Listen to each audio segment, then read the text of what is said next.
Waalaikumsalam warahmatullahi wabarakatuh. Jamaah. Yeah. Oh jamaah. Yeah. Alhamdulillah. Raditu billahi robba wa bil islami dina wa bi Muhammadin sallallahu alaihi wasallam nabiyya wa rasulah. Allahumma sholli ala sayyidina Muhammad wa ala ali sayyidina Muhammad. Jamaah. Apa kabar semuanya yang ada di rumah juga apa kabar? Udah sholat subuh belum? Alhamdulillah kalau sudah ya. Nah sebelum kita belajar sama guru-guru kita, ada tayangan yang mau kita saksikan sama-sama. Ini dia. Yang salah ya Kak Caca ya? Wow, wallahu alam Bu, mana saya tahu ibu tanya sama ibunya langsung aja. Ya enggak lah. Kenapa? Takut. Oh, aduh kok takut. Ustadz Maulana ini tanggapannya piye ki Ustadz Maulana? Piye kabarnya Ibu? Biar kan. Alhamdulillah baik. Ibu dari mana sih? Dari Semarang. Oh dari saudaranya saya, tetangga saya dari Semarang. Memang Aku dari kan mana? orang Semarang. Oh, orang Semarang. Bukannya orang Kendal. Orang Semarang, orang Kendal, orang Solo ya. Oh iya baiklah. Makasih banyak ya Bu. Kita tidak usah komen banyak-banyak lagi ya. Oh gitu. Ya makasih banyak Bu. Jadi ini nggak usah kita Ya. komentarin banyak-banyak. Ya. Karena Tapi kita harus mengintrospeksi diri, belajar dari kejadian yang ada supaya kita tidak melakukan hal yang sama. Karena Ya. silakan Ustaz. Baik, kepada semuanya yang dimuliakan oleh Allah siapapun, ayo menjadilah manusia yang sebenarnya. Bagaimana manusia yang sebenarnya? Sesuai penciptaannya, sesuai fitrahnya.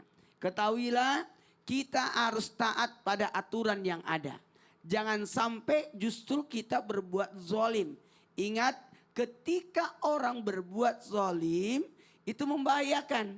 Membahayakan pada siapa? Sebenarnya ketika orang zalim, sebenarnya dia sudah merugikan dirinya sendiri.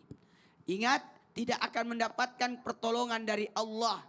Ingat, tidak akan mendapatkan hidayah dari Allah. Ingat, akan meraih kegelapan di hari kemudian bagi orang-orang yang berbuat zalim. Dan paling bahayanya lagi, dia akan mendapatkan malapetaka atas kezaliman yang dia lakukan. Dan hati-hati ketika kita berbuat zalim, karena berkaitan zalim kan ada 3. Zalim pada diri, zalim pada Allah, dan zalim pada sesama. Kalau berkaitan kepada sesama, sebenarnya maaf, itu akan mendapatkan yang paling bahayanya adalah muflis, kebangkrutan. Karena kan ada di hari kemudian. Kemudian doa orang yang dizalimi itu diijabah. Subhanallah. Jadi sebelum kita belajar tentang ilmu lagi dan lagi, adabnya kita dulu. Adabnya dulu. Hubungan kita sama manusia dulu itu Oke, dijaga betul ya. itu. Baik, jazakallah khair. Ustadz Maulana kasih tepuk tangan dulu dong Bu. Luar biasa nih. Jamaah. Pernah nggak ibu-ibu nih yang dari Semarang, yang dari mana Bu? Dari Magelang pernah merasakan penyesalan nggak Bu? Pernah? Yang namanya kita manusia di dunia nggak mungkin nggak punya dosa, termasuk diri saya sendiri. Banyak banget dosanya subhanallah. Nah tapi ternyata kalau penyesalan di dunia itu kita masih bertaubat. Kalau di akhirat apa gunanya? Makanya tema kita pada pagi hari ini adalah sesal di dunia bisa diperbaiki, sesal di akhirat nggak guna lagi. Nah sebelum kita belajar bersama dengan guru kita saksikan dulu yuk tayangan yang berikut ini. Subhanallah, kenapa sekarang pasangan itu pada berani-berani sama pasangannya masing-masing ya Ustadz Syam ya, naudzubillah min dzalik. Lalu kalau suami sudah melakukan KDRT terhadap istri, apakah penyesalannya masih ada gunanya atau udah nggak ada gunanya Ustadz Syam? Mohon tausiahnya. Baik, bismillahirrahmanirrahim. Terima kasih Kak Caca, tabe guru Ustadz Maulana Habib Utsman serta guru-guru kami dimuliakan Allah Subhanahu wa taala. Al-Qur'an surah Al-Isra ayat 36. أعوذ بالله من الشيطان الرجيم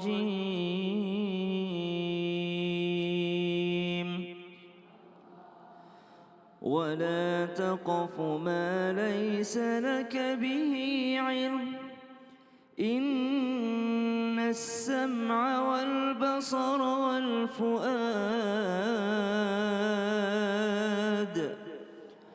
كل كان عنه مسؤولا. Semua yang kita dapatkan fasilitas dari Allah Subhanahu wa taala akan dimintai pertanggungjawabannya di hari kiamat kelak. Ada yang berbahagia karena dihisab dan hisabnya berhasil meloloskan ia mendapatkan ridha Allah. Tapi ada yang menyesal karena ternyata ketika dihisab dia tidak membawa apa-apa kecuali penyesalan semata. Siapa di antaranya? Ketika Nabi SAW bertanya kepada para sahabat, "Atadruna mal muflis?" Apakah kalian tahu siapa mereka yang bangkrut? Maka mereka mengatakan, "Malla dirham." Mereka yang tidak punya dirham ya Rasulullah. Mereka yang tidak punya harta. Maka Nabi SAW itu bangkrut di dunia. Tapi kalau bangkrut di akhirat siapakah mereka? Mereka yang datang di hari kiamat membawa sholatnya, membawa pahala zakatnya, membawa haji dan umrohnya, membawa pahala puasanya. Namun ternyata di dunia banyak menyakiti orang, banyak menzalimi orang lain. Maka dia pun muflis menjadi bangkrut karena pahalanya habis dibagi-bagikan kepada orang-orang yang pernah ia sakiti. Maka termasuklah dia orang-orang yang menyesal. Apakah di antara orang yang menyesal di hari kiamat kelak adalah mereka yang zalim terhadap orang lain, wabil khusus kepada pasangannya? Kita mesti tahu orang yang paling besar haknya dari kita adalah pasangan kita. Wabil khusus seorang wanita yang paling berhak atas dirinya adalah seorang suami. Seorang suami yang paling berhak atas dirinya adalah orang tuanya. Tapi seorang wanita ada suaminya. Lalu pasangan di sini jangankan menyakiti, tidak memenuhi kewajiban sebagai seorang suami, tidak memenuhi kewajiban seorang istri, sebagai seorang istri, itu sudah termasuk di antara kezaliman yang terjadi di dunia. Kalau tidak segera diperbaiki, kalau tidak segera kita minta ridhonya dari pasangan kita, istri atau kepada suami, maka inilah orang-orang yang menyesal di hari kiamat kelak, datang membawa pahala tapi habis pahalanya karena dia terlalu sering menyakiti pasangannya. Wallahu taala alam. Subhanallah. Jadi tiap malam sebelum tidur boleh nih kita bilang, suamiku aku minta ridhonya ya, atau istriku aku minta ridhonya, selalu nih tiap malam. Iya, dan jangan tidur sebelum diridhoi. Subhanallah. Karena dilaknat malaikat sampai Aduh, subuh yang naudzubillah tidak min belum dalik. diridhoi. Naudzubillah min dalik. Siap, Jazakallah khair sama-sama, Ustaz Syam. Kak Kasih Caca. tepuk tangan dulu dong Bu. Aduh, ibu-ibu kesini udah dapet ridho suami belum? Udah tentunya ya, ibu yang di rumah juga lagi nonton, insya Allah udah dapet ridho dari suami dan dari istrinya insya Allah. Nah sekarang kita mau belajar bersama dengan Habib Utsman. Habib apa kabar? Assalamualaikum. Alhamdulillah. Masya Allah Bib. Tentang penyesalan yang gak bisa diperbaiki nih Bib. Kalau misalkan kita punya temen, sakit hati banget sama temen ini nih ya Bib. Karena temen itu naudzubillah min dalik ngerebut pasangan kita misalkan. Atau Astagfirullahaladzim. temen itu hobinya ngomongin kita udah tahu udahlah mendingan kita jauhin aja karena udah males banget ketemu sama dia. Itu gimana ya Bib? Pasti kan udah males banget nih kita ketemu sama temen dia. Sama dia kan pasti udah males banget nih Bib. Temen ini kan berkhianat, jadi kita baiknya bagaimana Bib? Mohon tausiahnya. Ya akhir. Bismillahirrahmanirrahim. Apuan Ustadz Maulana, Ustadz Syam, Caca. Assalamualaikum warahmatullahi wabarakatuh. Alhamdulillah. Alhamdulillahi rabbil alamin. Wassalatu wassalamu ala sayyidina wa nabiyina maulana Muhammadin. Wa ala alihi wa sahbihi ajma'in amma ba'du. Segala puji bagi Allah subhanahu wa ta'ala. Alhamdulillah penonton di rumah dan penonton di studio, insyaallah mendapatkan ilmu yang bermanfaat dari guru-guru kita, bisa diamalkan dalam kehidupannya sehari-hari. Amin, amin ya Allah ya Rabbal. Menurut mazhab Imam Maliki, siapa orang yang mengambil istri orang lain, ini sebutnya apa nih? Pembinor, perebut bini orang, ya kan? Ketika dia mengambil bini orang lain, maka hukumnya haram untuk dinikahkan menurut mazhab Imam Malik. Tapi menurut mazhab Imam Syafi'i, maka dia berdosa besar. Beda antara satu haram, yang satu berdosa besar. Yang jelas adalah waqala Nabi sallallahu alaihi wasallam, wa man afsada imra'atan ala zawjiha falaisa minna. Barang siapa yang merusak hubungan seseorang wanita dengan suaminya yang membuat akhirnya bercerai ataupun berpisah, maka dia bukan golongannya Nabi Muhammad sallallahu alaihi wasallam. Falaisa minna, bukan daripada golongan Rasulullah. Jadi kalau dikatakan bukan golongan Nabi Muhammad, dia tidak akan berada dalam barisannya Rasulullah. Dia tidak akan mendapatkan syafaatnya Rasulullah. Dia tidak akan mendapatkan rahmatnya Allah subhanahu wa ta'ala. Ini adalah golongan laki-laki yang jauh dari Allah dan Rasulnya.